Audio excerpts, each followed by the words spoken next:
Vamos a iniciar ya el cuarto día del Festival Quimeras, en el que estamos celebrando la ficción de lo insólito, sobre todo centrada este año en narrativa y en cine, aunque también con alguna proyección hacia otro tipo de actividades de las que les hablaré al final de la intervención, recordando algunos de los próximos eventos de los que vamos a poder disfrutar a lo largo de esta semana y de la próxima.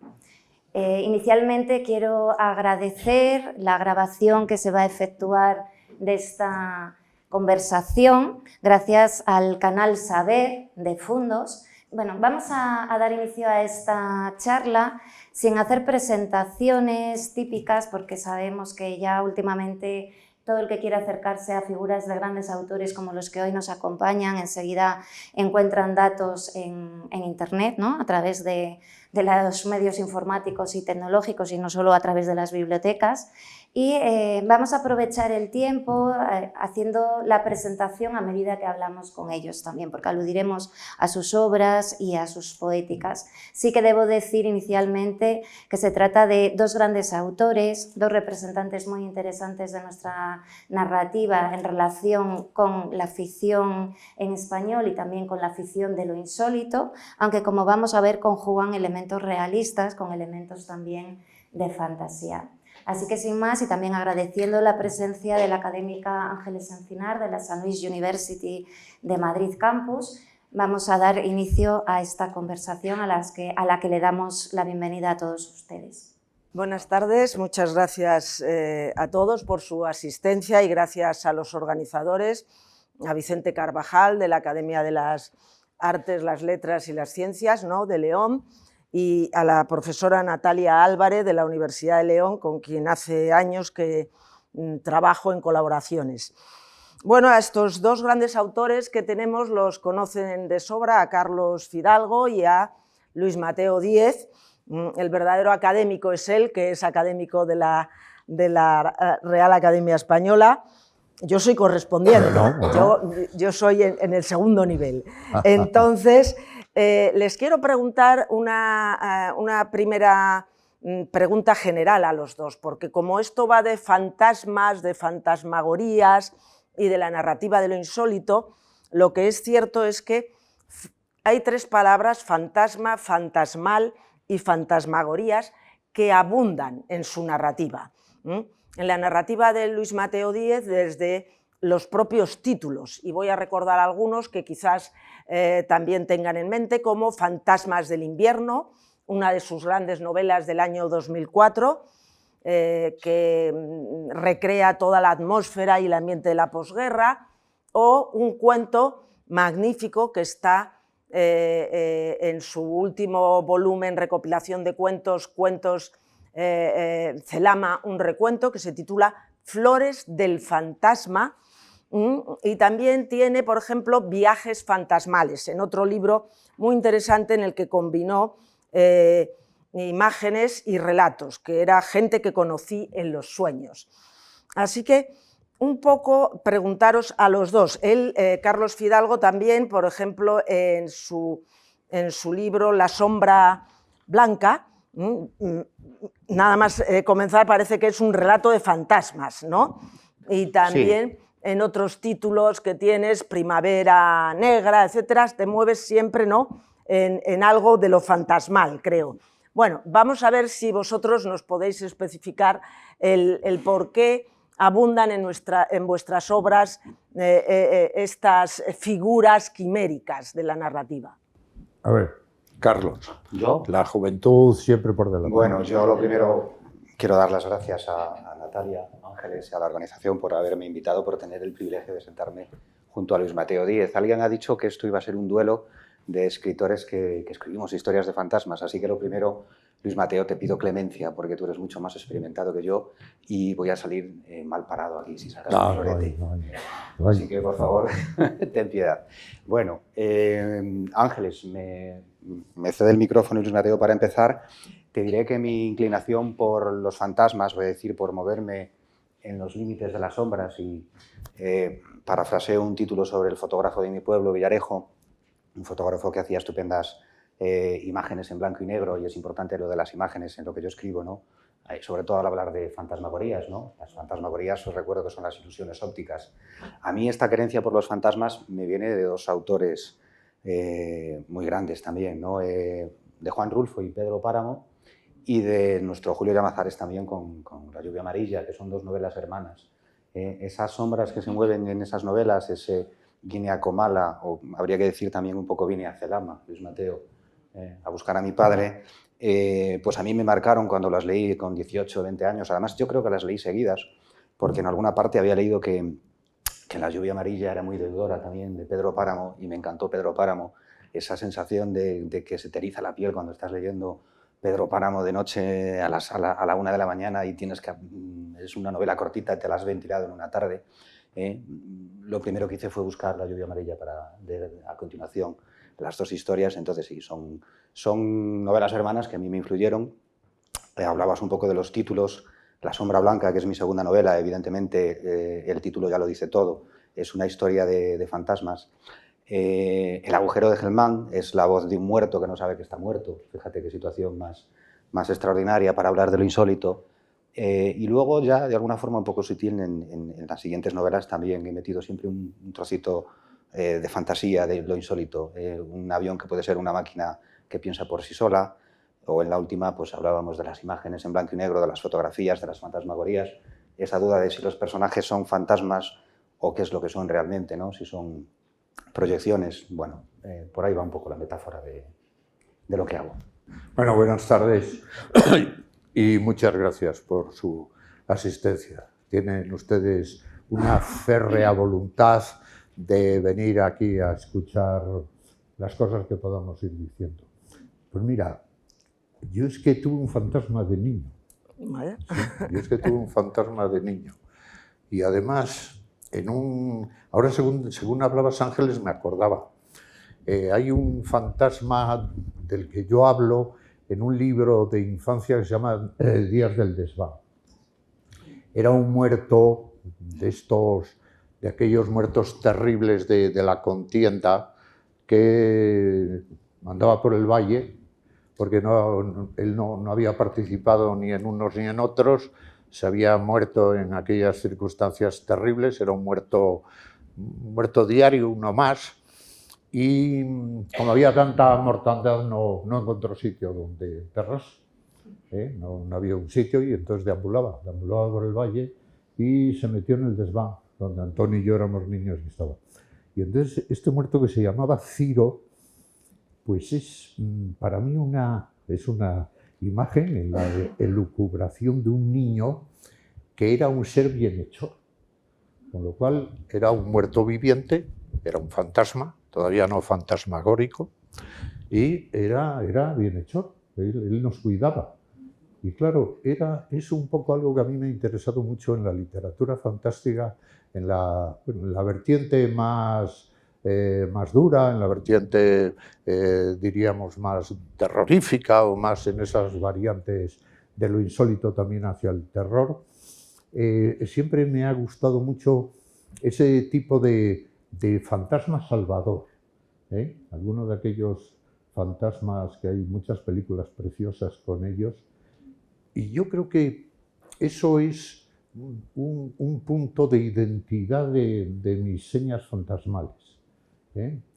Luego, también recuerdo, en fin, alguna vez, cuando uno era un jovenzuelo, ya estabas por aquí haciendo el bobo, y te decían, míralo, anda haciendo el fantasma, eres un fantasma, Y este Ciro también, una vez que salió en una obra de teatro sobre Celama, salía de un cajón y contaba unas historias terribles de lo que le había pasado, y se metía en el cajón, y él contaba la desgracia de una chica que había conocido, que luego cuando estaban muertos a él no le hacía caso porque andaba de fantasma, en fin, un lío de estos que cuenta uno. Y entonces, cuando él salía, decía, y lo que no puedo soportar de ella es que me llamó fantasmón. Y esa es otra variante, sí, ¿sabes? Es la variante un poco cómica. Pero bueno, con todas estas cosas, la verdad es que en mis novelas tal vez lo que hay a veces son atmósferas fantasmales. Lo había ya en Celama, que bueno, no deja de ser en alguna de sus partes una especie de oratorio fúnebre, funerario, donde hay muertos que uno resucita para contar sus vidas, y luego un poco tal vez en esa realidad de posguerra, en Fantasmas del invierno, porque esa es una novela, alguien me ha dicho que no la pudo soportar porque hacía tanto frío en esa novela que no se podía aguantar. Y es verdad, era una novela sobre una ciudad que podía ser parecida a León, cordial, y en un largo invierno del 47 nieva durante todo el tiempo y la ciudad se va hundiendo en la nieve.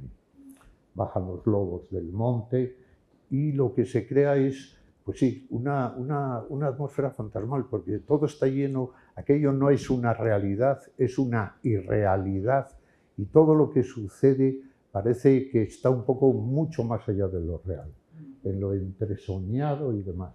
Supongo que por ahí es por donde van las apariciones fantasmales que hay en mi obra, que terminan aquí en los cines. En el limbo de los cines. El cine es un mundo muy fantasmagórico. Bueno, has hablado de irrealidad, Luis Mateo, y siempre sueles decir, ¿no?, que la Sí. irrealidad es el territorio de la literatura, en realidad, que la literatura lo que nos presenta es el territorio de la irrealidad. Y en ese sentido, bueno, pues es lo que también pretende mostrar este festival, ¿no?, al público general, que en ocasiones vincula la idea de lo no realista o lo no realista puro, lo vincula con algunas estéticas muy concretas y bueno, pues no piensan que la fantasía o lo fantasmagórico o lo fantasmal se puede introducir en alguna obra que también tiene su parte, ¿no?, de gran anclaje y de gran peso realista.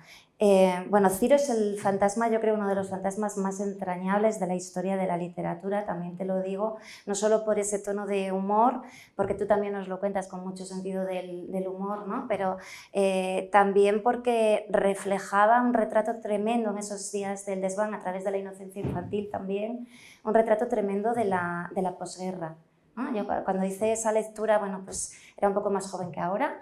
Y sí que creo, después de haber leído muchos textos realistas, precisamente Días del desván fue uno de los que más me acercó a través de ese fantasma a lo que eran las sensaciones que podía estar viviendo la gente en aquel momento, ¿no? Esa idea también del silencio, de lo que no se podía contar, de esos ruidos en el monte, las huellas que había, ¿no?, en ese territorio, el frío, la soledad, la incomunicación en un momento dado. Y esto me hace pensar mucho en la obra de Carlos también, porque bueno, pues, realmente si yo presento a Carlos Fidalgo en un contexto en el que nos esté hablando de lo insólito o de lo fantástico o lo fantasmal, perfectamente podría hablar de su narrativa como una obra que nos acerca a la historia, y a la historia con mayúsculas, ¿no?, cuando hablo en este sentido, a diferentes etapas que retratan en muchos casos, o en la mayor parte de los casos, conflictos bélicos. Ya nos dirás por qué, ¿no?, esta querencia temática, pero ahí aparece y también es un punto en común entre ambos, ¿no? Posguerras, guerras, toda esa vertiente de la vida del ser humano, porque al final la literatura habla de la vida del ser humano, pero en ese contexto, y no solo de guerras, sino también unos retratos de unas épocas, pero retratos culturales, ¿no?, de la cultura de cada momento, que también se refleja muy bien. La vida del ser humano de a pie y la vida cultural en muchos casos de los países y sobre todo de España. Entonces sí que me gustaría, en primer lugar te iré preguntando por tus diferentes obras, pero en relación con El agujero de Hellman, que fue la primera novela publicada que ganó precisamente el premio Tristana de literatura fantástica. Sin embargo, tenemos que decir que tiene ese anclaje en la realidad porque si yo les digo que trata, aunque ha ganado el premio de narrativa fantástica, retrata perfectamente lo que es la guerra de Afganistán, el terrorismo islamista. Es verdad que lo vincula con una parte de la historia antigua, ¿no? Nos puedes contar si quieres un poco de este recurso narrativo, pero tiene ecos borgianos, nos habla de la idea de la circularidad, del tiempo circular, y en el conjunto de tu obra, bueno, pues esta es un poco la que marca ese inicio, ¿no?, del abordaje de la historia, pero a través de elementos de fantasmagoría. Aquí no voy a hablar todavía de relato de fantasmas como tal, en propiedad, que te lo citaré en relación con la siguiente, pero ya se percibe, ¿no?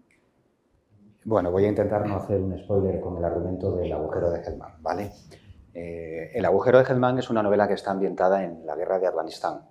Yo la escribí en el año 2010 y era una novela de actualidad. Está basada además en un reportaje, en un suceso real, que os lo contaré. Era un grupo de soldados galeses, ingleses, que yo convertí en marines por aquello de hacerlo más verosímil. Estábamos hablando antes de que la realidad muchas veces no es verosímil. Bueno, yo le cambié la nacionalidad a los soldados, que tienen que hacer guardias nocturnas en lo alto de un promontorio, en una zona donde se ve que había habido un bastión antiguo. Hay como una especie de ruinas de lo que pudo ser algún bastión militar antiguo. Entonces, hasta aquí estoy hablando de la realidad, del reportaje. Cavando las trincheras para formar ese puesto de vigilancia, descubren que están sobre un osario, ¿no? Sobre un antiguo cementerio. Resulta que era un antiguo cementerio de soldados soviéticos de la guerra anterior, que 30 años atrás enfrentó a los soldados soviéticos con los mujahidines, ¿no? Entonces, la idea del agujero de Hellman es que la guerra es un círculo que nos tiene atrapados. La violencia, la humanidad, lo estamos viendo tristemente estos días, en Ucrania, en Israel. La humanidad no se ha sacudido de encima la violencia como forma de relacionarse, la guerra como elemento, vamos a decir, diplomático, entre comillas, ¿no? Y esa es la idea del agujero de Hellman, que ese círculo que tenía atrapado a Alejandro Magno, ese círculo que tenía atrapado a las tropas soviéticas con los mujahidines, es el mismo círculo que ha tenido atrapados los norteamericanos con los talibanes, ¿no? Esos soldados, en un momento dado, no sé si sugestionados, empiezan a escuchar, a ver luces extrañas en la falda de la colina y empiezan a oír voces. Y a partir de aquí yo ya empiezo a imaginar, y me imagino que esas voces que oyen son voces en ruso. Recordad que están sobre un antiguo osario de cementerio, un antiguo cementerio de soldados soviéticos. Y a partir de aquí yo construyo una historia que es circular, en ese sentido es borgiana, efectivamente, Natalia, porque la novela lleva al lector, el final de la novela lo vuelve a situar al principio, intento no hacer spoiler. Y el narrador, descubrimos que el narrador no es quien nos parecía, o él mismo no se da cuenta de quién era, ¿no? Es esa voz un poco... esa voz de la víctima que no sabe que es víctima, ¿no? Eso es el agujero de Hellman. Es una novela de atmósfera, en ese sentido podríamos emparentarla con las atmósferas un poco de Luis Mateo, claro que sí, pero aquí no es el frío, aquí Luis Mateo es el calor, es el polvo, es la sequedad. El lenguaje de esa novela está construido muy pulido. Intento no poner más de un adjetivo en una frase, hay frases que son solo sustantivos. Esa sequedad yo quería transmitirla al lenguaje y esa sequedad es la pieza que me lleva al giro final, ¿no? A la sorpresa en la que de repente una novela que es realista, que está contando el ambiente de cómo viven los marines en Afganistán, se convierte en una pesadilla, en una novela de terror, y todo eso en la última página. Eso es el agujero de Hellman. Efectivamente, podríamos decir que en ese sentido es una novela de fantasmas que esconde a los fantasmas hasta el último párrafo. Y lo que me decías de la guerra, y ya te dejo, Luis Mateo, es verdad que yo creo que ha sido una cuestión editorial el que mis 3 primeras novelas tuvieran un ambiente bélico. La última, El baile del fuego, la guerra es la bisagra, pero no es una novela bélica. Las 3 anteriores, bueno, tengo que reconocer que escribo sobre la guerra porque me fascina, y me fascina porque me horroriza. Y no sé, cada vez que vemos las imágenes de lo que está ocurriendo en Israel, de alguna forma, por desgracia, viene a dar la razón a esa tesis de que estamos atrapados en un círculo de violencia del que no podemos salir. Es verdad que coincidís en las atmósferas, porque si hay algo que le interesa muchísimo a Luis Mateo Díez es crear unas atmósferas en sus novelas. En esta que hemos mencionado, por ya terminar con esta segunda pregunta, de Fantasmas del invierno, lo que se recrea de manera magnífica es toda la atmósfera en España, en una ciudad que en este caso es Ordial, ¿no? y la posguerra con la miseria, la hambruna, el contrabando y fantasmas en vida, yo diría, ¿no? Porque claro, si definimos los fantasmas como los muertos Por ejemplo, una de las acepciones, ¿no?, que viene en el diccionario de la Real Academia es un muerto que aparece, ¿no? Entonces, si queremos definirlo así, desde luego, en muchas de tus obras hay muertos que aparecen, por ejemplo, en La ruina del cielo, que lleva como segundo título un obituario. Entonces ahí hay muertos que en algún bar, ¿verdad?, pues reaparecen y empiezan a hablar. Pero en Fantasmas del invierno en concreto podríamos decir que hay fantasmas en vida, ¿no?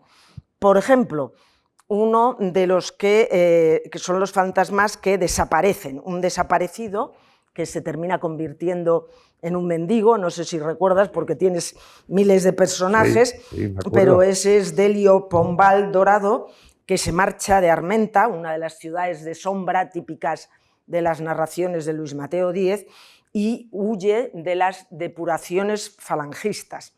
Entonces ya no tiene nombre, no se sabe quién es y está mendigando por las calles de Ordial. Y hay otro que es el hijo de uno de los grandes empresarios de la ciudad, de unos de los que sobreviven bien, ¿verdad? Favorecido evidentemente por el régimen, que es don Lisardo, y su hijo también es un fantasma, que así lo consideran los niños que están en el hospicio, ¿verdad? En el hospicio que se llama con mucho acierto el desamparo, ¿verdad? Ahí están todos esos niños. Y este era un teniente del Ejército Rojo que lo esconden allí y de vez en cuando le van pasando pues medicinas, etcétera. O sea que son fantasmas en vidas, de manera que hay también algo de simbólico en todas estas figuras que son fantasmales, ¿no? Y ya por último, en esta novela también surge el diablo, desde la primera página, ¿verdad? El diablo viene a la emisora clandestina que se llama Asalto de Mata. Y también parece una figura fantasmal, ¿no? Aunque puede rememorar a el dictador o alguna otra persona, pero también esa idea de los fantasmas en vida en tus obras. Sí, hoy es que me da gusto oírte, Ángeles, porque me encanta escuchar a Carlos contándonos esas inquietantes novelas. Oye, pues esto me preocupa. Sí. Es que es verdad, es verdad. Yo no sé hasta qué punto hay en mi narrativa en general, no sé, una fuente, diríamos, de mortandad. O sea, vamos a ver si me explico, porque no soy nada funerario, ¿eh? O sea, y muchas de esas novelas tienen, diríamos, elementos también jocosos, tragicómicos y demás. Pero sí puede haber a veces perspectivas en personajes que tienen esa dimensión de que lo mortal ya les ha sacudido. Entonces, podían ser muertos vivos, no de manera explícita, sino seres que tienen una conciencia un poco de penumbra, de ahí mis ciudades de sombra, que son ciudades en que la luz es opaca y la noche se apodera de la urbe, y hay, desde luego, seguro que están construidas en una parte crucial con mi propia experiencia, esto casi física y sensitiva de cómo viví yo esta ciudad en la que estamos. Porque esta ciudad, como saben ustedes, fue muy antigua, luego se hizo vieja, y pendeja, fea, fría, inhabitable, hosca, y ahora vuelve a ser antigua y es una belleza, es una preciosidad de ciudad, que uno anda por las calles. Yo viví en mi adolescencia, sobre todo, esa parte de vieja, ¿no? Hoy cuando andábamos por aquí por Mata 7, que os decía yo, todavía queda por ahí algún callejón de esos, de aquello. Y eso sí tenía un tinte, no quiero dar imágenes inciertas, pero para mí sí podía tener algún tipo de emoción, un poco de Camposanto, ¿no? Era una ciudad donde había cierta turbiedad, y eso no lo digo ya de León, lo digo de mis ciudades de sombra. Están construidas con algo de eso, y andan unos seres extraviados, desasistidos, yo los llamo héroes del fracaso, son muy vitalistas, pero tienen una conciencia de que todo lo que quisieran ser no lo van a lograr, y hay una conciencia de fracaso, lo cual no quiere decir que sean unos pesimistas ni unos pesados, porque no, yo en las novelas no aguanto a personajes que sean pelmas. Todos tienen que tener, diríamos, algún tipo de fervor vital, ¿no? Entonces, sí, en ese sentido, fíjate esto que comentabas, Ángeles, y escuchando también a Carlos, esa idea de la muerte. Recuerdo que Gamoneda dice, el gran Gamoneda, dice, yo escribo en la perspectiva de la muerte.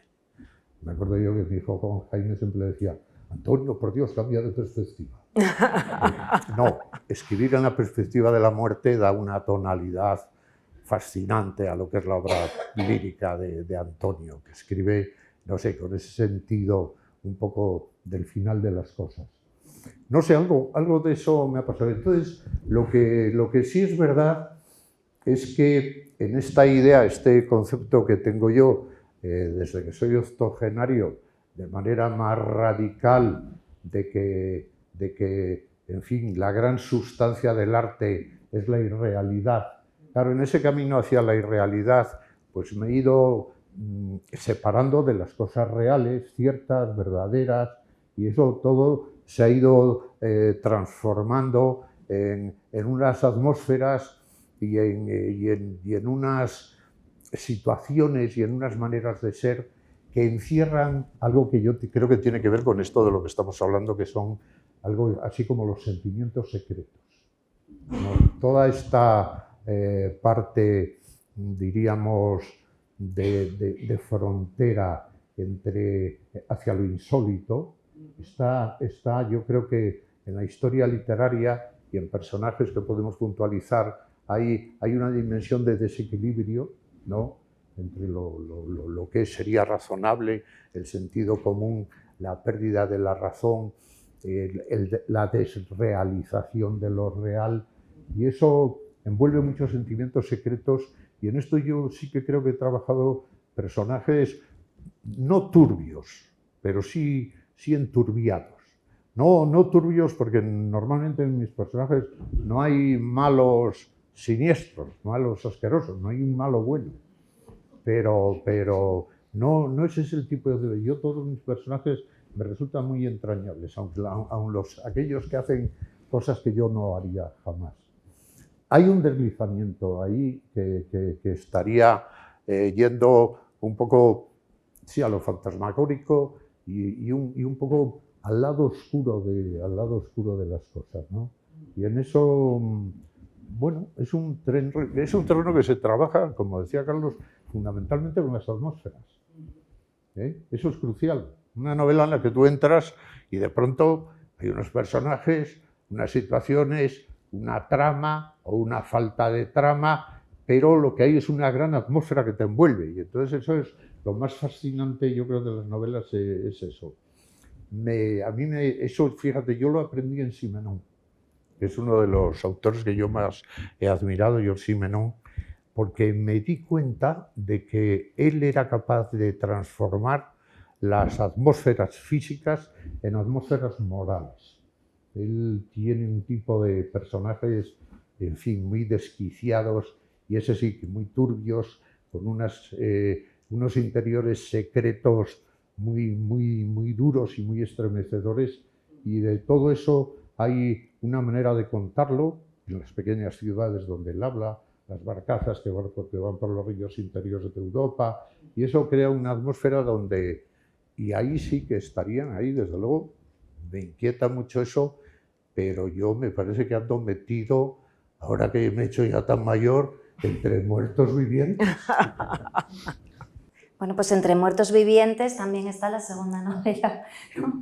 o los fantasmas ya más típicos. Yo no quería desvelar mucho del final del Agujero de Hellman, pero en La sombra blanca sí que podemos decir, ¿no? sin tampoco estropear la posible lectura de la novela, que ahí estamos ante un relato de fantasmas, y así además es definida la novela en la propia contraportada.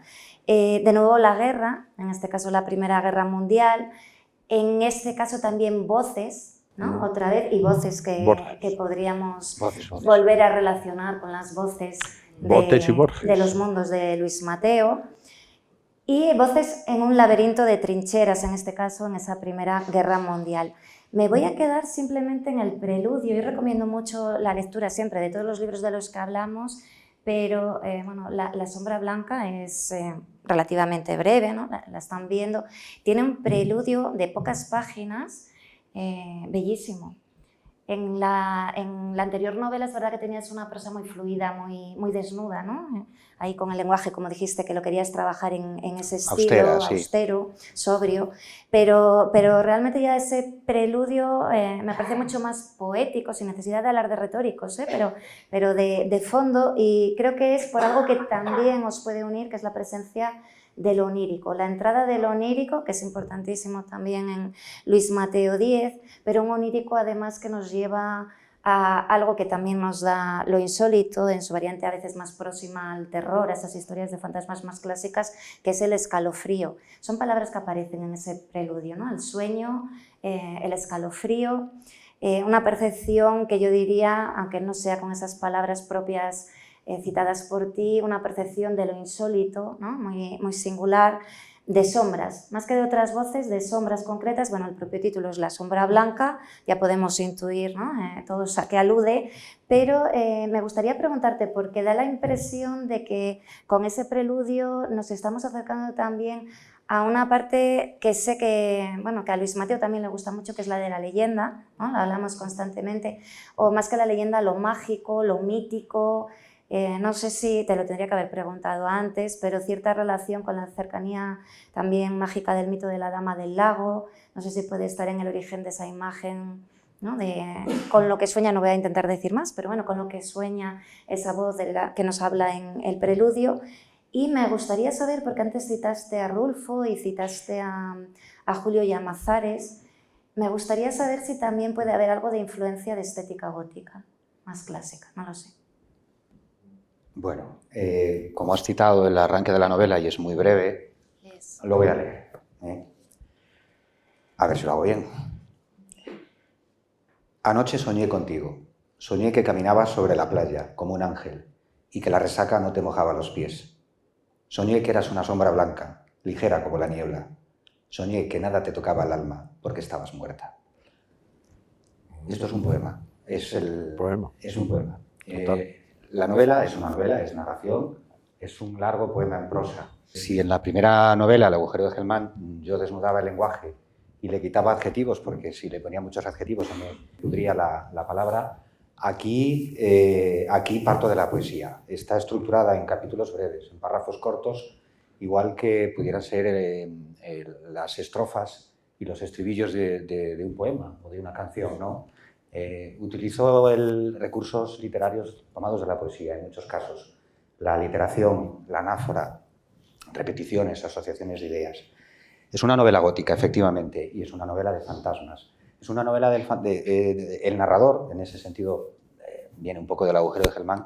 El narrador es un muerto que a partir de... No pasa nada porque se lo revele, no les estropeo nada del argumento ni de la trama. A partir de cierta página descubrimos que está muerto, pero él no sabe que está muerto. Entonces, de alguna forma, es parte, efectivamente, del mito de la Dama del Lago. No recuerdo ahora la novela, pero leí una novela de Bram Stoker, una novela que a mí me parecía fallida, donde había una imagen, es una novela menor de Bram Stoker, el autor de Drácula. Había una imagen que a mí me sugirió el arranque de esta novela, porque me parecía muy potente y me parecía que la novela se le había ido a este hombre. Era en un barco, en el Adriático, de repente divisaban un ataúd con una figura que se levantaba, una figura de mujer, una figura blanca, y que flotaba en el ataúd y que pasaba por delante del barco. Me pareció una imagen potentísima. Y me reconozco mi deuda con Bram Stoker, tomé esa imagen para hablar de la obsesión del protagonista, de La sombra blanca. La sombra blanca es un viaje de ida y vuelta a la guerra. La atmósfera aquí es también una atmósfera opresiva, pero triste, un poco nostálgica, de alguien que echa de menos su casa y que quiere volver. Aquí es el frío y es el barro, son las trincheras, es la disentería, es el aburrimiento y es el riesgo de que te llegue un ataque de gas, te aparezca un tanque, esos monstruos metálicos que tuvo que ser dantesco para los primeros soldados descubrir esas máquinas metálicas que avanzaban hacia las trincheras y no había forma de pararlas, o que no estuvieras seguro en la trinchera porque te podía venir un avión y ametrallarte, ¿no? Ese es el terror de esta novela. Y es una novela gótica, efectivamente, porque parte de la tradición de las novelas de fantasmas es como os digo, podríamos definirlo así como un fantasma que está persiguiendo a un fantasma y que no sabe que es un fantasma él en sí mismo. Entonces, tiene algún vínculo con el ángel caído, con el mito del diablo, hay algunas sutilezas y ahonda un poco en la misma idea del agujero de Germán, ¿no? De que el tiempo es como algo que se puede arrugar y que nos puede colocar en un sitio distinto sin darnos cuenta. Ya hemos mencionado varias palabras fundamentales al hablar de esta temática, que es lo onírico. También cualquier historia de fantasmas está relacionado con lo misterioso y desde luego la irrealidad que has mencionado, porque toda tu obra proyecta un halo de irrealidad en todas tus ficciones. En Celama, en Celama un recuento, que es la reunión de los cuentos que aparecían en las diferentes novelas de El reino de Celama, en El espíritu del páramo, en La ruina del cielo y el oscurecer. Hicimos una selección de los que eran auténticos cuentos y se han publicado en una edición titulada así en el año 2022. Allí hay un prefacio en el que se proyecta la voz autorial y nos habla de Celama desde esa visión un poco de lo fantasmagórico. Y vamos a ir ahora a esta otra palabra, ¿verdad? Dice, abunda en Celama una atmósfera de fantasmagorías. Parece admitir el viajero que se acerca al territorio porque nos dice que acaso en algunas ensoñaciones anticipara el clima de la fantasmagoría. ¿Cómo nos defines todo ese clima de fantasmagoría que hay en Celama, que hay luego, vamos a hablar de este nuevo libro, todo lo relacionado con lo fantasmagórico? Bueno, tiene que ver sin duda con diríamos, con esta visión que yo he ido radicalizando en lo que hago de la construcción de lo imaginario. Bueno, es como si yo viajara a la irrealidad. Entonces, ninguna de mis novelas me parecería normal leerlas como metáforas de lo real. O sea, no hay débitos con lo real. Esto es una manera de trabajar que vaya usted a saber a dónde he ido. Pero bueno, ese es el reto. Claro, la construcción de un universo imaginario donde diríamos que no hay apoyaturas. Carlos habla de guerras, todo hay una transformación luego fantasmal, hay fantasmas, en fin, pero tenemos por lo menos alguna apoyatura, diríamos, de realidad. Pero, bueno, a mí me interesa eso, llegar a una construcción absolutamente imaginaria, bien, que haya elementos simbólicos, que haya elementos metafóricos, pero que quien lee la novela va a otro mundo, va a otra realidad, que mal está que lo diga, que es irreal. Va a un mundo paralelo, que es lo que está en la novela. Entonces tú te metes en la novela y digo, bueno, pues, y esto es que no sé dónde estoy, muy bien, y qué personajes más raros, y qué gente. Y estas ciudades en las que hay seres que andan y que corren grandes aventuras, yo creo que a veces hasta interesantes y dramáticas y emotivas y de todo tipo. Claro, sí puedes decir, hombre, parece que son seres desamparados y andan en unos trasmundos donde no hay más gente. Hay atmósfera, hay algún tipo de descripciones urbanas muy radicales, como para sellar aquello y para que nadie se me escape. Todos los personajes vas viendo por dónde andan, 4 pisos más allá, a la vuelta de la esquina, para el otro lado, para acá, siempre eso se marca. Y hay, bueno, una cierta disposición como de huida.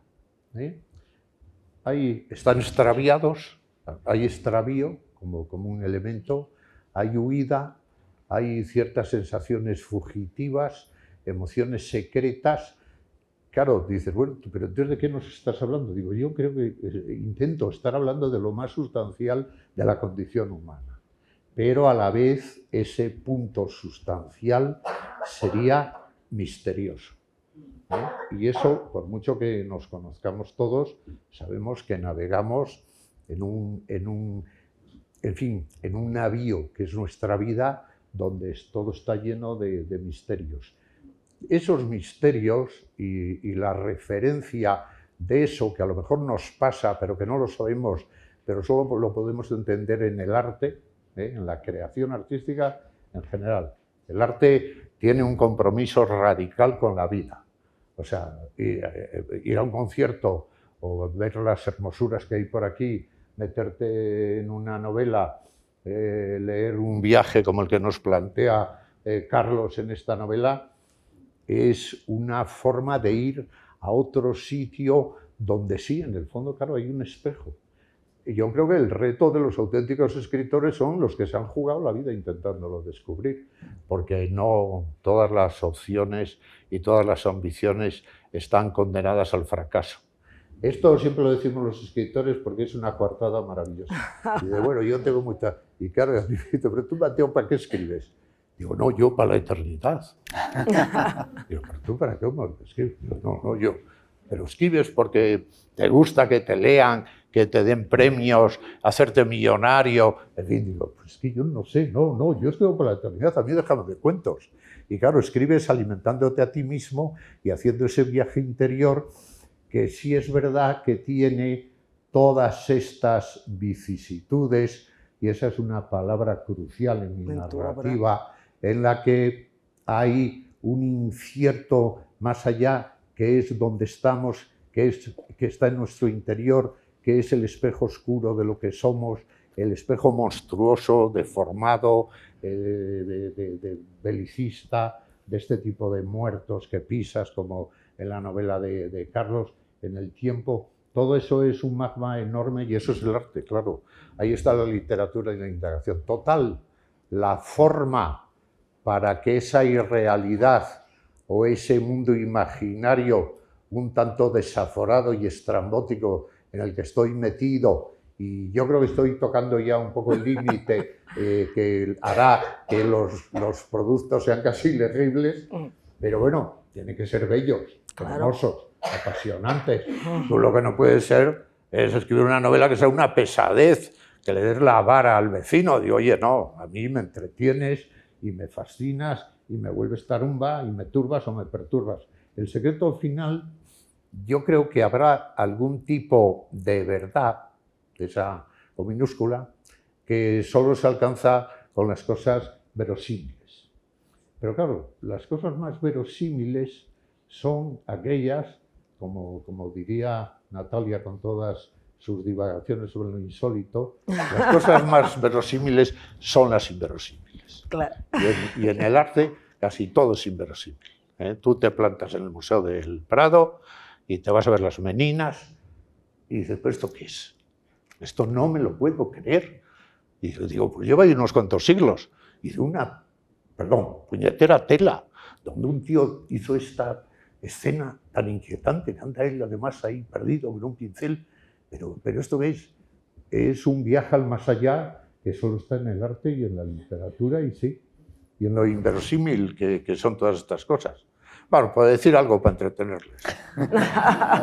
Bueno, un viaje al más allá, acabas de citar, que nos enfrenta, como decías, a la condición humana, ¿no? Sobre todo lo percibimos en tu obra y creo que has nombrado 3 veces el espejo, ¿no? Espejo, el espejo. Sí, sí. En muchas ocasiones hablabas de la afición como un espejo que se pone ante la vida, ¿no? Siguiendo también Sí. las teorías de Stendhal. Y en muchas ocasiones hemos hablado de que en tu obra, eso que tanto me gusta a mí, como dices, ese espejo está empañado, ¿no? No nos da una imagen nítida desde esa perspectiva del puro realismo, sino que podemos navegar hacia otras distorsiones, vamos a llamarlo así, distorsiones de la realidad que nos llevan a esa fantasmagoría o irrealidad, sea, pues no sé, casi a veces puntos de extrañeza, puntos oníricos y en otras estéticas cercanas, diríamos, al esperpento, al grotesco, ¿no? Al expresionismo, al surrealismo, yo también diría en alguna obra, ¿no? Quizá. Bueno, pues en esa línea sí me gustaría hacer una comparación uniendo con la obra de Carlos. Si en el caso de Luis Mateo decimos que la ficción es como un espejo empañado enfrentado a la realidad, hay otra imagen muy bonita que podíamos entresacar de la obra de Carlos, que es que podríamos hablar de esa ficción también como otra distorsión, no como un espejo en este caso, sino como una veladura de los fotogramas, ¿no? De las fotografías. Y bueno, después te preguntaré por Stuka, porque va a seguir un orden cronológico, pero me apetece unirlo con esta imagen de fantasmagoría que ha utilizado ahora Luis Mateo. Y entonces me voy a la última de tus novelas, El baile del fuego, precisamente, aunque después te voy a hacer otras preguntas sobre ella, pero por si nos puedes hablar de esta imagen un poco acompasada con la de Luis Mateo, pero con ese otro motivo de la veladura fotográfica. Bueno, hablabas de las veladuras. A mí, Luis Mateo, lo que me interesa de la fantasmagoría que podíamos encontrar en El baile del fuego es lo efímero, ¿no? Ahí hay una metáfora un poco de la vida efímera que tenemos todos, que siempre se nos pasa muy deprisa. El baile del fuego, Natalia, partió de una imagen. A ver cómo lo explico brevemente, que no quiero yo. La novela se basa, sobre todo la primera parte, en un personaje real, Vicente Nieto Canedo, que fue fotógrafo en Ponferrada, que yo creo que sí están poniendo aquí. Fue un fotógrafo que se fue de Ponferrada de muy jovencito, con 15 años, y hizo su vida en Madrid. Fue aprendiz de tipógrafo en la imprenta del Socialista. Combatió, entre comillas, porque siempre estuvo en la retaguardia, en labores administrativas, en la columna Mangada y luego en una de las brigadas del Ejército Popular. Hizo fotografías de la retaguardia republicana con una cámara casi de aficionado, una cámara de baquelita que costaba 13 pesetas en los almacenes EPU de la Gran Vía. Y siempre fue un artista discreto que nunca se creyó mucho su talento y su arte, que lo tenía.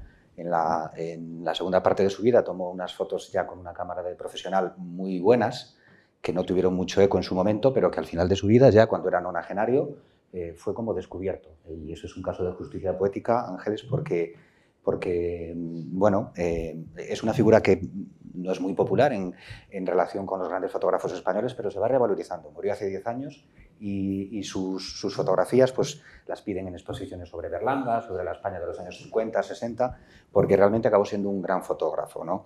Entonces, a mí, leyendo una parte de su vida, había una anécdota de cuando estaba en Ponferrada y era un crío que me fascinó, y que fue un poco la pieza que me faltaba para construir El baile del fuego, que es una novela que está basada en una novela anterior fallida y en un par de cuentos independientes que me encajaron luego muy bien.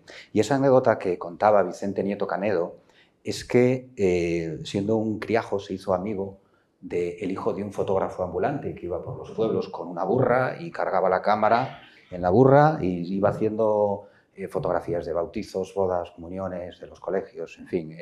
Imaginaros el Bierzo en los años 20 y ese señor pues, por los caminos de tierra. Bueno, lo que le hacían estos dos pilluelos era robarle el papel fotográfico a este fotógrafo. Se iban a la basura de los cines Ideal, creo que se llamaban, en la estación en Ponferrada, y cogían los fotogramas recortados o los compraban por unos céntimos. Y entonces en la plaza de la Encina de Ponferrada trataban de revelar los fotogramas en el papel fotográfico con la luz del sol. ¿Qué es lo que pasaba? Que esas imágenes de esos fotogramas de El gordo y el flaco, de Charlotte, de Douglas Fairbanks, de La novia de América, se velaban en cuestión de un segundo porque no les echaban fijador. Entonces, a mí me pareció que era una metáfora que a mí me servía para empezar a escribir la novela. La novela es el baile del fuego porque ese fuego es en el que arden las imágenes. La reflexión que yo hago es que los personajes de esa novela son un poco fantasmagorías, sombras que se queman en un segundo, y lo traslado un poco a lo que somos las personas en realidad, ¿no? Estamos aquí 4 días en el fondo y cuando nos queremos dar cuenta pues nos hemos quemado al sol. Esa es un poco la idea de fondo de la novela, que claro, haría falta escucharme a mí igual para darse cuenta de hasta qué punto le podemos dar forma a esa idea. Esa es la idea que yo tenía en la cabeza, la anécdota la incluyo. El fuego es un leitmotiv que se repite a lo largo de la novela, lo que arde en el fuego, y de alguna forma creo que, bueno, en una lectura más sutil, creo que hay gente que sí que está captando esa idea de fondo. Bueno, pues me has dado paso para que hablemos del último libro de Luis Mateo, porque hablando de los fotogramas de este gran fotógrafo que has dicho, de Ponferrada, Luis Mateo es un gran cinéfilo. Si alguien quiere saber algo de una película de los años 20, se lo puede preguntar a él porque conoce todas. Tiene en su casa una colección increíble. Pero ya ¿no? no tengo memoria. Bueno, eso es otra cosa. Pero, de hecho, acaba de publicar este libro que se titula El limbo de los cines, con ilustraciones del gran ilustrador Emilio Urberuaga. Y esto es un proyecto que Luis Mateo tenía desde hace años y que no terminaba de animarse a publicar. Pero ya por fin en esta colección tan bonita de Nórdica, la editorial, pues se han animado y cada uno de los 12 relatos que tiene este libro, pues viene ilustrado cada uno de ellos con un dibujo de Emilio Urberuaga. Como ven, cosas fundamentales. Ahí se ve un marciano, ¿verdad? Un platillo volante, porque también hay uno de los cuentos de marcianos.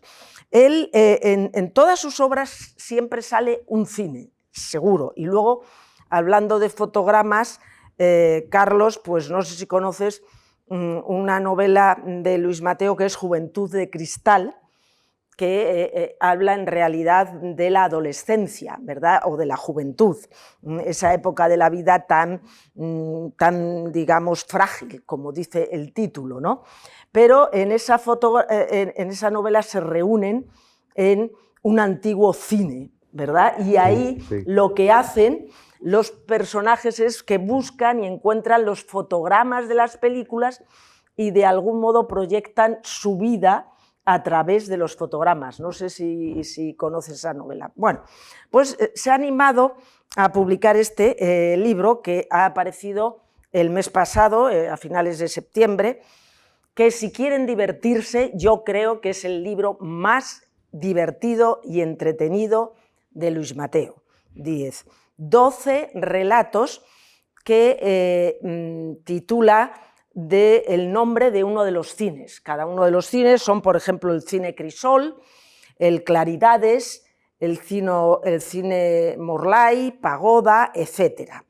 Y en cada uno de los relatos pues va mezclando las historias de los espectadores con las películas que se están proyectando o que van a verse. Luego le pediremos que nos lea el comienzo de uno de estos relatos para que vean a qué nivel se mueve. Y este libro entra dentro de esta palabra que no dejamos de pronunciar y que ya hemos dicho unas cuantas veces, que son fantasmagorías, ¿verdad?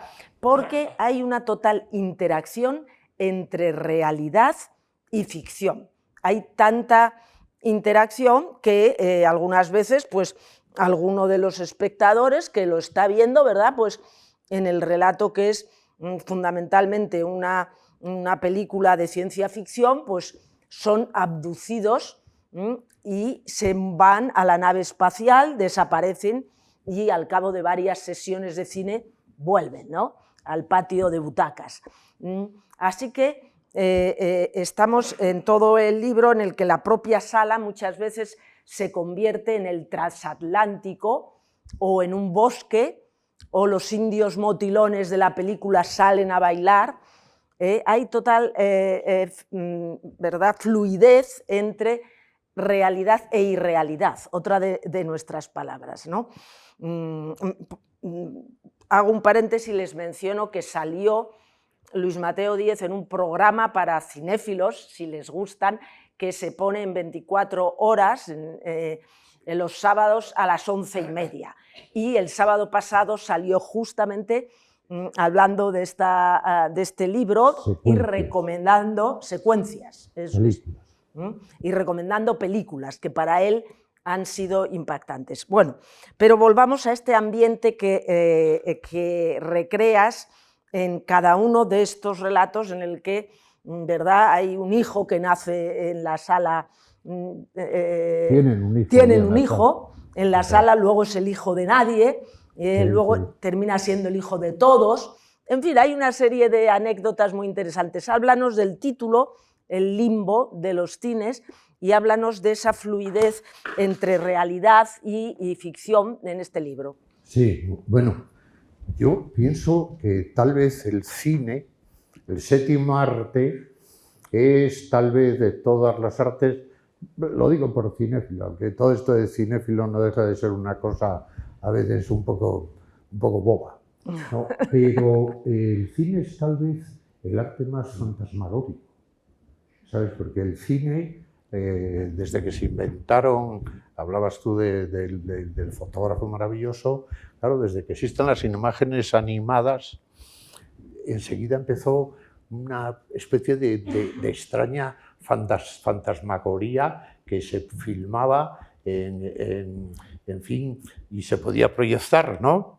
Además, muchas de las primeras películas que se hicieron, lo de Méliès, enseguida todo era irreal, todo era fantástico. La idea de la linterna mágica. La linterna mágica, claro. El cohete que va a la luna y la luna es una carona que tiene un ojo y le cae en el ojo, todo ese mundo. Bueno, yo eso no lo sé, tal vez, yo creo que la literatura le debe mucho al cine, y el cine mucho más a la literatura, y sobre todo a la literatura del 19. Pero, y ahora, por ejemplo, las series que vemos, fíjate tú, todo lo que arrastran de lo que fueron las grandes novelas decimonónicas, con tantas tramas y tantos sucesos. No, yo lo que sí hay en mi vida es un viaje antes de ser cinéfilo y coleccionista de películas, porque ahora dicen que en casa tengo más películas que libros, lo cual no deja de ser ya una cosa preocupante. Y además con las presbicias y los... A mí me pasa igual. Pasa lo mismo. Yo tengo más películas que libros. Carlos, lo joven que es, me voy llevas un carrerón. Bueno, pues esa visión, ¿sabes? Con la que llego al limbo, esa visión fantasmagórica, que seguro que es una influencia muy grande en todas mis novelas, y como bien dices, Ángeles, es difícil encontrar en mis novelas alguna en la que no haya un cine normalmente derruido, un cine donde entras y todo es extrañeza, donde a veces se está proyectando una película en una pantalla que parece un colgajo y aquello está lleno de cosas extrañas. Eso es que yo he hecho el viaje al cine, lo hice a través de los cines. Y sí que era yo un niño y un adolescente, y en eso sí tiene mucho que ver esta ciudad, que yo era un habitante de los cines, ¿no? Del cine Mari, del cine Alfageme, del Condado, en fin, de todos aquellos cines. Una parte crucial de mi vida estuvo en los cines. Y bueno, eso ha sido un arraigo fuerte de cómo uno viaja a esos universos imaginarios a través de las imágenes que se mueven, de las proyecciones, y cómo esa idea de llegar a lo imaginario, en esos casos, no es a través de la escritura, sino del impacto, de lo que viene de la pantalla y que tú recibes. Y yo sí que recuerdo ser un joven que salía del cine atolondrado. Yo salía, pues, mucho peor que el que se ha fumado 4 porros. A mí el cine me entraba y me dejaba sobrecogido, estremecido, pero sobre todo totalmente fascinado y obnubilado. Y eso sí que es algo que tiene mucho que ver con la propia idea de cómo recibes lo que viene de unos sucesos imaginarios y de unos mundos además tan cosmopolitas, estrambóticos, exóticos, como lo que podía haber aquí, pues en una miserable pantalla del cine Alfageme, estando en Gallinero y viendo lo que pasaba allí. Eso es algo que tiene una emoción muy grande. Y algo de eso está aquí. Este libro, diríamos que en algún sentido, siendo un libro de historias tan absurdas y tan radicales, tiene mucho que ver con esa experiencia. O sea, el cine, la pantalla te succiona, lo que sucede allí lo integras en ti, parte de lo que hay allí es lo que tú quisieras haber vivido, la gran ensoñación, porque todo se produce con un gran deslumbramiento, que además lo recibes sentado en la butaca. Porque claro, para la literatura hay que leer, hay que hacer un esfuerzo, o sea, por eso leer es un acto tremendamente creativo, mucho más creativo que ser espectador, donde recibes, en fin, todo esto es discutible, pero se puede. Y de ahí procede, sí, de ahí procede el limbo de los cines, de una saturación del recuerdo, no ya de la cinefilia que te lleva a valorar las películas de este director, de estos actores, sino la fascinación de aquello que llamábamos algo así como palacios de los sueños.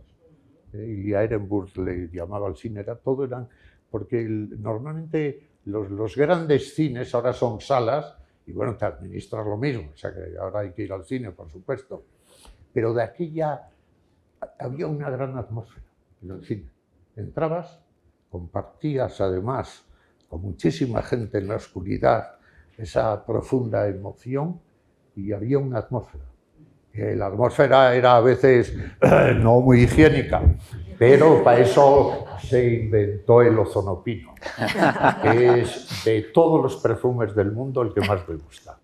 Respirar ozonopino para mí es como la Magdalena de Proust. O sea, yo respiro ozonopino, ahora como lo veo en casa, nada, ahora comprar ozonopino es casi imposible. Pero bueno, va por ahí. Y eso, y termino, dio como resultado el hecho de que en algún momento, cosa que puedo contar aquí en mi pueblo y con amigos, yo me quedara a dormir en algún cine. Sí, yo, Cine Chamartín, uno de los cines más viejos y cutres del Madrid, de la zona de Tetuán, y no lo sé, había un impulso raro, era vicioso aquello. Entonces me di cuenta, y por eso he escrito El limbo de los cines, que hubo un momento en mi vida en que pensé que los cines me gustaban más que el cine. Ya, entonces ya era una dimensión disparatada y de eso habla el limbo. Sí, por ahí se llega al limbo. Que como saben ustedes, el limbo era un espacio de irrealidad. Y a mí era el que más me gustaba, porque yo era lo que quería ir, al limbo. En el limbo, como saben ustedes, no había nada, era la nada, y era una especie de ámbito eterno de disolución de todo. Como destino no hay nada mejor que en la nada, porque en la nada no hay nada, pues ¿qué más quieres? Y entonces esa idea era el limbo, ese espacio donde podía haber una especie de felicidad, sin emociones ni otra cosa. Pero... Bueno, lo han quitado, como sabes, ya no hay limbo. ¿Ya no hay limbo? No, el limbo en la Iglesia Católica... ¿El limbo está en Celama? Sí. No, no, eso decías en el espíritu del páramo. Sí, es verdad. No, el limbo está por ahí, pero bueno, está en esta visión de los cines, donde ahí no está ni el cielo, ni el infierno, ni el purgatorio. El purgatorio a mí me gustaba, porque muchas de mis amigas y teníamos relaciones un poco feas, de medio pelo, de un cine de aquellos que ibas a la taquilla y decía, ¿qué butaca tienes? Y decía, un amigo malo que tenía yo dice, dele una de la fila de los mancos. Bueno, es genial tu sentido del humor, Luis Mateo, pero que conste que lo que más me ha despistado a mí ahora es lo del ozono pino, ¿eh? Esto todavía no lo había escuchado, no había escuchado esa anécdota.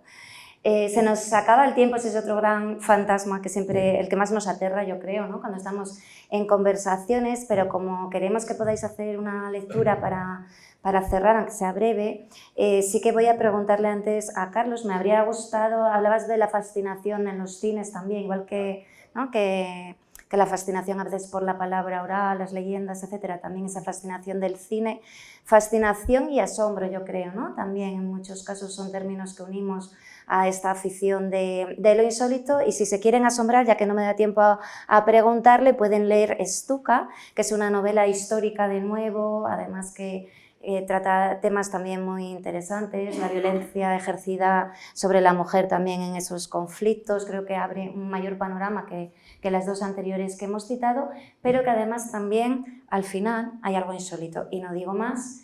Y en cuanto al baile de fuego, que lo cité antes rápidamente para hacerte esa pregunta sobre las veladuras, les recomiendo la lectura porque bueno, pues ahí tenemos un retrato de toda una intensa época cultural maravillosa de España. También hay alusiones al cine, a grandes artistas de cine, directores, también artistas en conjunto, escritores, escritoras de la época. Merece muchísimo la pena acercarse a épocas de Segunda República, Guerra Civil y una época también más reciente. Les avanzo que hay fantasmas más o menos explícitos en cada caso, también los hay, pero me voy a una primicia, que es que a finales de mes, el 30 creo que es de este mes, sale el nuevo libro de cuentos que te va a encantar, Ángeles, porque son relatos encadenados, ¿no? Con puntos de conexión, lo digo porque es especialista en muchas cosas, pero también en este tipo de narrativa, y es que contiene una palabra que también ha salido, yo no sé si 4 o 5 veces en la conversación, que es el diablo. El título es Los dedos del diablo, ¿no? Y aquí no nos vamos al cine, sino, si igual nos puedes poner alguna imagen, nos vamos a la música, al rock and roll y otros estilos, ¿no? Que giran en torno a él. Entonces, si nos puedes hablar un poquito de esta primicia, ahora pondremos imágenes y ya pasamos a la lectura como cierre. Encantado, y te agradezco, Natalia, la oportunidad de hablarla, porque Ángeles es un libro de relatos encadenados que acaban construyendo una novela. Yo creo que es una cosa que se puede leer como novela corta, y que se puede leer como libro de relatos. Tampoco eso es, no sería el primero que lo hiciera. De hecho, yo creo que El espíritu del páramo, yo cuando lo leí de esa forma también. Eso es una novela corta que podría haberse construido a partir, ¿no?, de relatos independientes, evidentemente, ¿no? Está bien, sí. Sí, es verdad, Carlos. Es otro punto en común. No, sí, es algo, claro. Temáticamente, evidentemente, también, son estructuras narrativas. Era eso, sí, es verdad. Bueno, Los dedos del diablo, que veis ahí la cubierta, parte de una vieja leyenda del blues norteamericano muy famosa en los Estados Unidos, que habla de Robert Johnson, el abuelo del rock and roll, le llaman. Este era un bluesman de los años 30, dice la leyenda que era un músico mediocre y que desapareció de su casa, estuvo desaparecido durante 2 años, y que cuando volvió tocando la guitarra como un virtuoso, cantando con una voz profunda y con unos temas, unas letras muy poéticas, ¿no? Dice la leyenda que Robert Johnson se citó con el diablo a medianoche en un cruce de caminos, y el diablo le enseñó a tocar la guitarra y a ser un artista de talento. Es otra variación del mito de Fausto, evidentemente. Entonces yo juego con esa leyenda. Yo me imagino los orígenes del rock and roll, porque hay un vínculo entre el blues, la música negra, el jazz, el gospel, el rhythm and blues, con el rock and roll. Y a mí me sirve para hablar un poco del racismo, de la xenofobia, de la discriminación de la mujer otra vez, porque los ambientes rockeros son muy machistas, y para contar un poco algo que, aunque parezca que nos quede un poco lejos, porque nos vamos a los Estados Unidos o a la Inglaterra de los Beatles, habla un poco también de lo que somos hoy, ¿no? El rock and roll fue una revolución de las costumbres, fue una forma de ver el mundo distinta que cambió la mentalidad de la época. Entonces, en este libro, bueno, veis, está ilustrado por Daniela de los Ríos, es una ilustradora peruana que ha captado muy bien el espíritu. Digamos que la presencia del diablo rozándose con Dios se repite a lo largo de varios relatos, le da un punto humorístico también en algunos de ellos, en otros trágico, y en otros poético.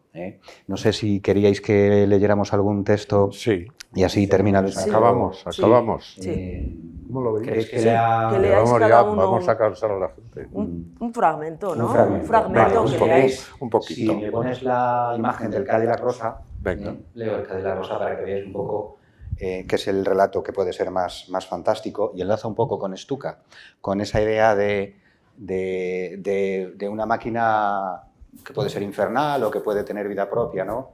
Elvis Presley es uno de los personajes principales, evidentemente. Elvis Presley, que es un personaje también inquietante, sobre todo por su relación con Priscilla, una chica de 14 años que la tuvo literalmente en barbecho hasta que se hizo mujer para casarse con ella. Eso, sí, es verdad. Nuestra sensibilidad hoy en día es francamente censurable, ¿no? Bueno, Elvis Presley estaba muy unido a su madre también, a Gladys, y uno de sus deseos, de sus mayores deseos, era triunfar para comprarle una casa a su madre y un Cadillac a su madre. Y acabó consiguiendo triunfar y comprándole ese Cadillac rosa que veis ahí en Graceland. Entonces el relato, aunque es verdad que gana si se han leído los anteriores, porque como os digo son relatos más o menos encadenados, se titula así El Cadillac rosa y arranca en un momento en el que Gladys está en el hospital. Mire ese Cadillac rosa aparcado ahí fuera, doctor. Me gusta porque mi hijo me lo regaló, le decía Gladys Presley al médico que la atendía en el hospital de Memphis mientras observaba el aparcamiento del centro médico desde la ventana de la habitación. Estoy orgullosa de él. Tiene motivos, señora Presley. Nadie le hace sombra a su hijo, es un fenómeno. Y lo era. El mayor talento del rock, todo un espectáculo en los escenarios y un actor en ciernes, ambicioso, provocador, pero buen chico. Tiene miedo de que la gente le olvide mientras hace el servicio militar, pero yo sé que no será así. El rock no desaparecerá en unos meses y su hijo tiene voz para cantar lo que le echen. Elvis volaba aquel día de Dallas a Memphis después de obtener un permiso especial del ejército para abandonar la instrucción. El doctor Clerk le había llamado al cuartel para advertirle de que el problema de hígado de Gladys era grave. Y en cuanto aterrizó, fue directo al hospital. El Cadillac rosa le miraba desde el aparcamiento con el radiador convertido en una gran boca entreabierta, el parachoques brillante, las ruedas nuevas, el volante blanco. Le miraba cuando entró en el edificio, ansioso por ver a su madre Gladys. La abrazó, la encontró mejor de lo que esperaba y tras una hora de conversación y alguna broma, se fue a casa a descansar mientras su padre se quedaba con ella. Al salir del hospital, el Cadillac seguía velando el sueño de la enferma. Elvis regresó al hospital por la mañana, pasó varias horas con su madre, después dejó el edificio para comer y se dio un paseo por la ciudad, dispuesto a aclarar sus ideas. Deambuló por la calle Bale y milagrosamente nadie le reconoció. Cruzó por delante de la sastrería Lansky y el traje de gángster acribillado a balazos aún colgaba del escaparate. Oyó un nuevo guitarrista en el cruce, pero no se detuvo a escucharle, y volvió al hospital al anochecer para quedarse hasta la medianoche. A Gladys le sentaba bien verle. Se notaba que estaba orgullosa de todo lo que había conseguido su hijo en 3 años. Los discos, las ventas, los conciertos, las chicas, la histeria, las actuaciones en televisión y las primeras películas. Tienes demasiadas flores en este cuarto, mamá. Volveré por la mañana y me llevaré algunas a casa, le dijo Elvis a su madre antes de dejar la habitación. Y el Cadillac rosa continuaba estacionado a las puertas del hospital, con su radiador hambriento a la espera, cuando salió del hospital. Tampoco esta vez lo miró Elvis. Pero de madrugada el teléfono sonó en la nueva residencia de los Presley en Memphis, la silenciosa mansión de Graceland.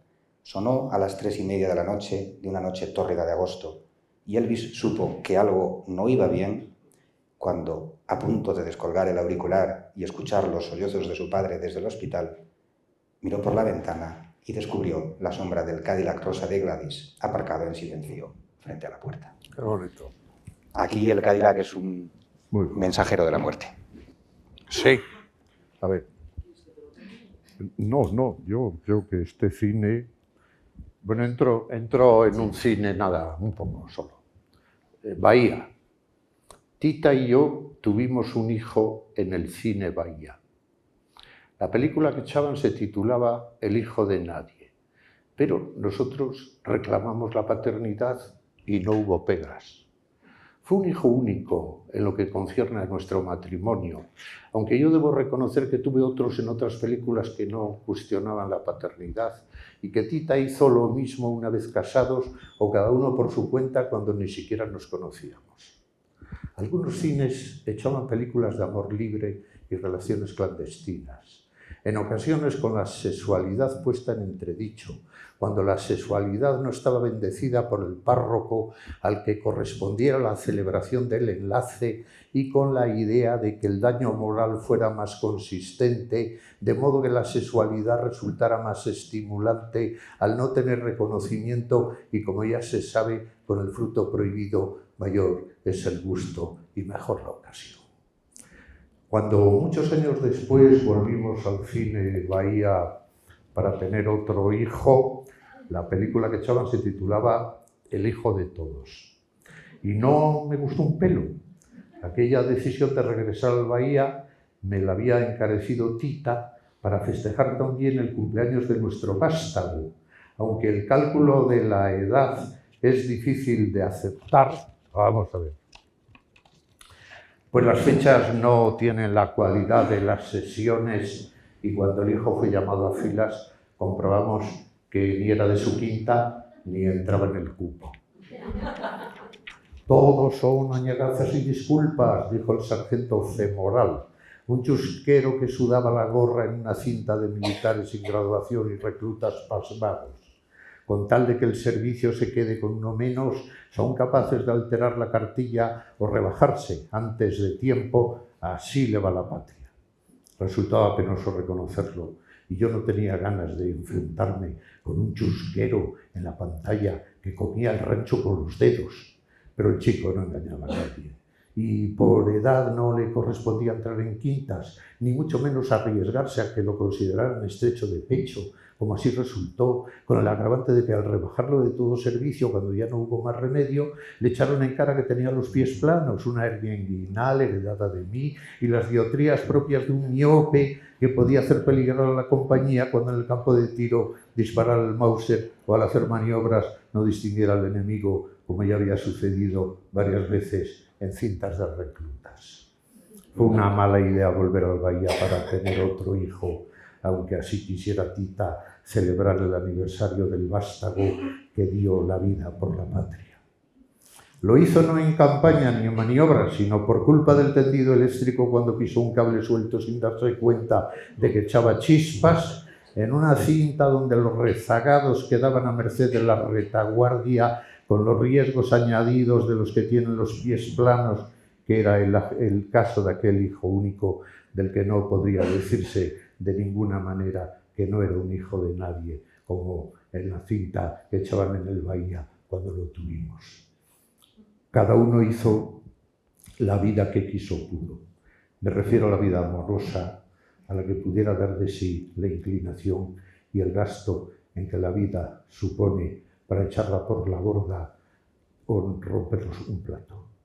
Y termino. En otros cines de Doza, en las matinales o en las continuas, en las sesiones de vermú o en las golfas, que tan de moda se pusieron cuando las plagas de insomnio, que algunas cintas propagaran como de escape de gas, o en otras que mataban a los pobres vecinos del gasoducto o la fábrica de azufre, hubo enfermedades epidérmicas y respiratorias de enorme alcance, amén de los fallecimientos. Todas estas cintas, todas estas películas solían estar contaminadas.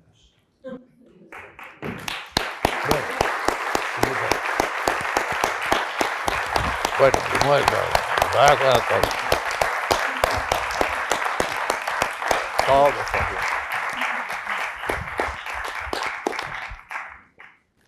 Bueno, pues yo creo que no hay mejor despedida que la lectura, ¿no? Que nos lean un poquito de sus obras, siempre es el cierre como perfecto de cualquier conversación.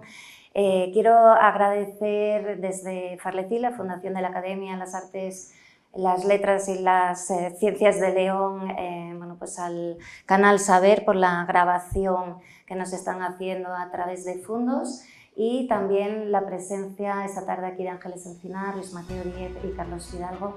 Muchísimas gracias por la compañía, ojalá nos sigan acompañando durante estos próximos días hasta el domingo 29 y muchas gracias de nuevo Ángeles, Luis Mateo y Carlos por vuestra compañía también hoy y vuestra conversación. Gracias.